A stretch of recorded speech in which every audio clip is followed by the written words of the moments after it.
महाराज द्रुपद ने एक स्वयंवर रखा जिसमें अर्जुन ने मछली की आंख भेदी। इसके तुरंत बाद द्रौपदी ने आगे बढ़कर अर्जुन के गले में वरमाला डाल दी। उधर राजा द्रुपद को यह चिंता सता रही थी कि आज बेटी का स्वयंवर उनकी इच्छा के अनुरूप नहीं हो पाया। राजा द्रुपद की इच्छा थी कि उनकी पुत्री का विवाह एक पराक्रमी राजकुमार के साथ हो, लेकिन वे यह नहीं जानते थे कि ब्राह्मण वेश में यह पांडु पुत्र अर्जुन ही है। स्वयंवर के बाद पांचों पांडव द्रौपदी के साथ माता कुंती के पास जाने के लिए वन की ओर निकल पड़े। कुछ समय बाद पांचों पांडव द्रौपदी सहित वन में स्थित अपने कुटिया के द्वार पर पहुंचे। वहां पहुंचकर अर्जुन ने बाहर से ही माता कुंती को आवाज लगाई और कहा कि माता देखो, आज हम लोग भिक्षा में क्या लाए हैं। चूंकि उस समय उनकी माता कुंती कुटिया के अंदर भोजन बना रही थी, इसलिए उन्होंने बिना देखे ही यह कह दिया कि भिक्षा में जो कुछ भी लाए हो उसे आपस में बराबर बांट लो।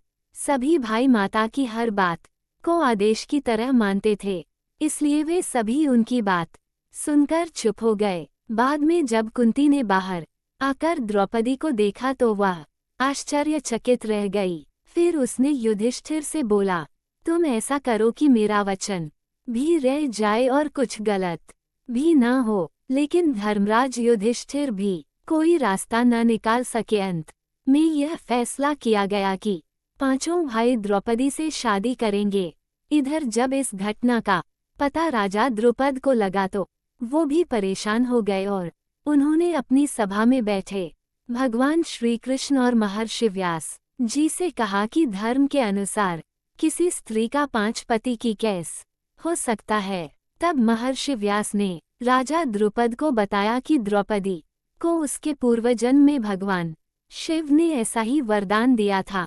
भगवान शिव के उसी वरदान के कारण यह समस्या उत्पन्न हुई है और भगवान शिव की बात अन्यथा कैसे हो सकती है।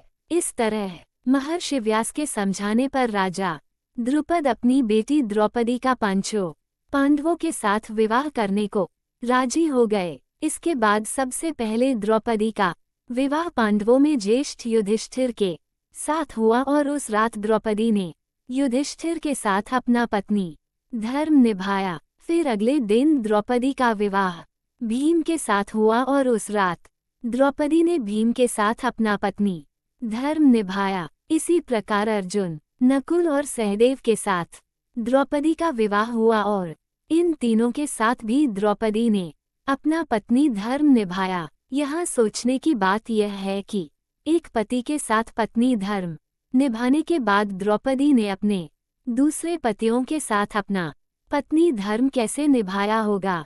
तो आपको बता दें कि इसके पीछे भी भगवान शिव का ही वरदान था, क्योंकि जब भगवान शिव ने द्रौपदी को 5 पति प्राप्त होने का वरदान दिया था तब उन्होंने द्रौपदी को साथ में ये वरदान भी दिया था कि वह प्रतिदिन कन्या भाव को प्राप्त हो जाया करेगी। इसलिए द्रौपदी अपने 5 पतियों को कन्या भाव में ही प्राप्त हुई थी।